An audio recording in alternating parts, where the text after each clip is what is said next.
At 76, I knew the difference between pain and imagination, but the doctor didn't see it that way. I sat on the stiff paper sheet in his exam room, the smell of antiseptic sharp in the air. My chest ached, each breath heavy like a stone pressing against me. "Doctor," I said softly, "I can't catch my breath. It feels like something's squeezing my heart." He didn't even look up from his clipboard. A young man barely older than my grandson, with eyes already tired of listening. "It's normal at your age, Senora," he said, his voice clipped. "Just muscle weakness, don't worry about it." I stared at him, waiting for the concern that never came. "But it's getting worse. I can't sleep, He cut me off with a sigh, snapping the folder shut. "It's age, nothing serious, don't dwell on it." My hands tightened around my purse. My late husband used to tell me, "Dolores, nunca digas que callan, never let them silence you." But that day I left the clinic with nothing, no tests, no medicine, no answers, only the echo of his words. "It's just old age." And yet, even as the pain clawed deeper into my chest, I forced myself to smile when my granddaughter asked, "Abuela, what did the doctor say?" "He said I'm fine," I lied. But inside, I whispered to myself, "They think I'll forget. They think I'm too old to fight, but I will remember. I will keep every receipt." The weeks that followed were heavier than stone. At first, it was only shortness of breath when I climbed the porch steps. Then it came when I crossed the kitchen. Then even when I sat still, the weight pressed against my chest like an iron hand. One night, I collapsed while reaching for a glass of water. My granddaughter screamed and the whole family rushed in. They laid me on the couch, their faces pale, but when I insisted it was more than exhaustion, their voices hushed me like children soothing a fussy grandmother. "Abuela," my grandson said gently, "you've been under stress. Maybe you just need more rest." My daughter rubbed my hand, forcing a smile that didn't reach her eyes. "Mom, you always worry too much. The doctor said you're fine. Don't scare the kids." I wanted to scream, "Fine, I can't breathe," but my words tangled in my throat, trapped behind pride and pain. Instead, I sat there as they tucked a blanket around me, as if comfort could cure what was clawing inside me. I saw it in their faces, the same look the doctor had worn. She's old. She complains. She exaggerates. Loneliness pressed harder than the pain in my chest. To be dismissed by strangers was one thing, but to be dismissed by my own blood, that was the deepest cut. That night, when the house grew quiet, I lay awake staring at the ceiling. My breaths came shallow, ragged. I felt the dark edge of fear creeping closer. And that's when I made a promise to myself. If no one would listen to me, then I would listen to myself. I would write down every symptom, every date, every word spoken in those sterile rooms. Because if the world thought I was just an old woman making noise, then I would make sure the noise came with proof. As I sat in the silence of my room, pen scratching across the pages of an old notebook, memories pulled me back to a time when I wore the uniform of a nurse's aide, not the shawl of an old woman. It was 1971, Los Angeles County Hospital. I was 22, fresh-faced, learning the ropes in crowded hallways that smelled of disinfectant and fear. One afternoon, I watched a doctor wave off an elderly woman clutching her chest. "She's just anxious," he said, barely glancing at her chart. Hours later, she was gone. Heart failure, preventable. I remembered how I stood frozen, the mop handle still in my hands, thinking, if only someone had written everything down, if only someone had listened. I also remembered my own mother, back in Mexico, dismissed by a clinic doctor when she complained of pain. "Es la edad," they told her, "it's just age." By the time anyone took her seriously, it was too late. The images burned in my mind, my mother's face, that patient's last breath, the shrug of doctors who thought years equaled irrelevance. That night in 1971, I whispered a vow I'd forgotten until now. Never let them silence you, Dolores. Never let them erase the truth. Now, lying in my California bedroom 50 years later, chest aching, pen in hand, I felt the weight of that promise return. I wasn't just a patient, I was a witness. And this time I would keep every record, every symptom, every word, every receipt. From that night on, I stopped pleading for someone else to believe me. I decided I would believe myself.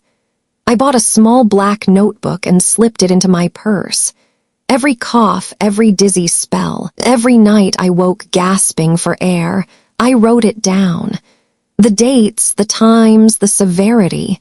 Then I took it further.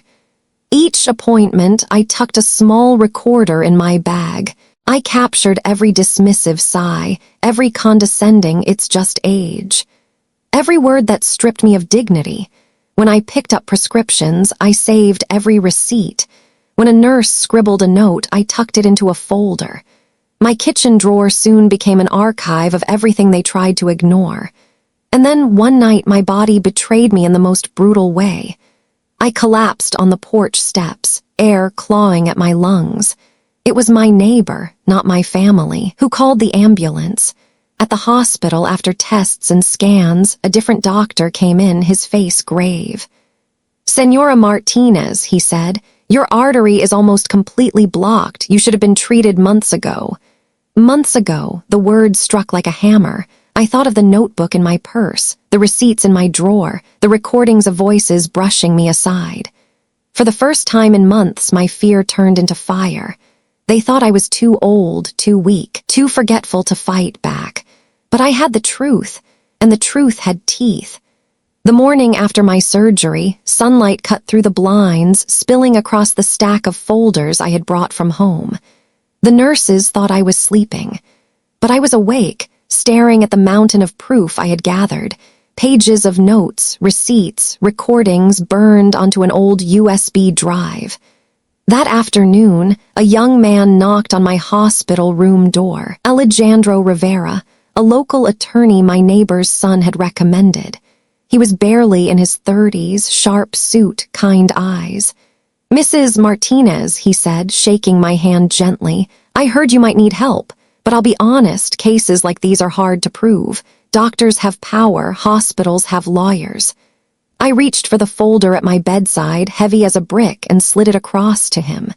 Inside, a timeline of symptoms, transcripts of every appointment, receipts for medicines that never worked, and finally, recordings, the sound of a doctor's voice dismissing my pain as just age.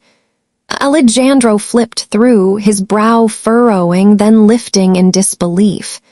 "My God," he whispered. You built the entire case yourself." I smiled faintly, my voice steady. "I told you I keep receipts." For a long moment he was silent, staring at me as if seeing not a frail old woman but something stronger. Finally he closed the folder with resolve. "Mrs. Martinez," he said firmly, "this isn't just negligence, this is malpractice, and you have enough here to win." For the first time in months, my chest felt lighter. Not because the pain was gone, but because the truth finally had a voice. The courtroom smelled faintly of coffee and old paper. Sunlight poured through tall windows, painting long rectangles across the polished wood floor. At the defense table, the hospital's attorneys sat in dark suits, smug and certain. My doctor leaned back in his chair, adjusting his tie like a man who'd already won. To them, I was nothing. A frail, gray-haired widow in a shawl, sitting small and silent beside my lawyer. Just another patient who didn't know better. The judge called the room to order. One by one, the defense paraded medical experts who explained away my pain as degenerative age. They spoke with smooth voices, never once looking at me. When it was finally my turn, the courtroom grew oddly quiet. Alejandro glanced at me, his hand steady on my arm. "You don't have to," he whispered. But I shook my head. I had been silent too long. With slow determination, I stood. My knees trembled, but my voice did not. From my bag, I pulled the thick folder and laid it on the witness stand. "Every visit," I began, "I was told the same thing, it's just old age." My words cut the silence like glass. I opened the folder, pulling out the receipts, the appointment logs, the recordings. The jury leaned forward. Then I looked directly at the doctor, the man who had dismissed me, belittled me, almost let me die. My voice was firm, sharp as a knife. Old age is not a diagnosis. Neglect is. A ripple of shock moved across the room. Even the judge shifted in his seat. The hospital's lawyers exchanged frantic whispers, their confidence cracking. For the first time, I wasn't the woman they ignored. I was the witness they couldn't silence. The gavel came down with a heavy crack. The verdict, guilty of medical negligence. For a heartbeat, the courtroom was frozen in silence. Then gasps rippled through the benches. The hospital's lawyers slumped in defeat. The doctor stared down at his shoes, as if the floor might swallow him whole. The man who once dismissed me with a smirk now couldn't even meet my eyes. Alejandro squeezed my hand. "You did it, Doña Dolores." His voice trembled with pride. The settlement was more money than I had ever imagined, a sum that could have bought me luxury, comfort, silence. But that was never why I fought. At the press conference, flashes from cameras lit my face. I stood at the podium, shawl wrapped around my shoulders, steady as stone. Reporters shouted questions, but I raised my hand and spoke over them, clear and calm. I don't want pity. I don't want revenge. What I want, what we all deserve, is dignity. This money will build a fund for elderly patients in our Latin community, so no one's abuela, no one's mother, is ever silenced the way I was. The room erupted in applause. Not polite applause, the kind that comes from hearts cracking open. Weeks later, as I watched the first free clinic open under my name, children brought their grandparents to be seen without fear, without cost. A mural of a strong woman holding a folder of papers was painted on the wall. They called it La Abuela que guardó los recibos, the grandmother who kept receipts. For the first time in years, I felt light. Not because justice had been served against one doctor, but because justice now belonged to many. The sun rose soft and golden over East Los Angeles, painting the clinic windows in warm light. A line of elders stood outside, shawls and canes in hand, chatting in Spanish and English, waiting not with fear, but with hope. Inside, the air smelled faintly of fresh pan dulce from the bakery down the street. The walls were bright with murals of families, children, and strong gray-haired women holding folders close to their hearts. I walked slowly through the waiting room, cane tapping against the tile, my shawl draped proudly around my shoulders. Beside me, Alejandro carried a stack of patient files. The nurses greeted me not as a client, not as a victim, but as the founder. On the clinic's front desk sat a brass plaque, the Dolores Martinez Fund for Dignity in Healthcare. I reached out, running my wrinkled fingers across the engraving, the letters cool beneath my touch. Behind me, a young woman whispered to her grandmother, "That's her, the abuela who never gave up." I smiled. Justice wasn't a courtroom victory. Justice was this: a sunrise, a clinic full of laughter, and a promise that no elder would ever again be dismissed with the words, "It's just your age." And as the doors opened wide to welcome the first patients, the light streaming in felt like a new chapter, not just for me, but for all of us.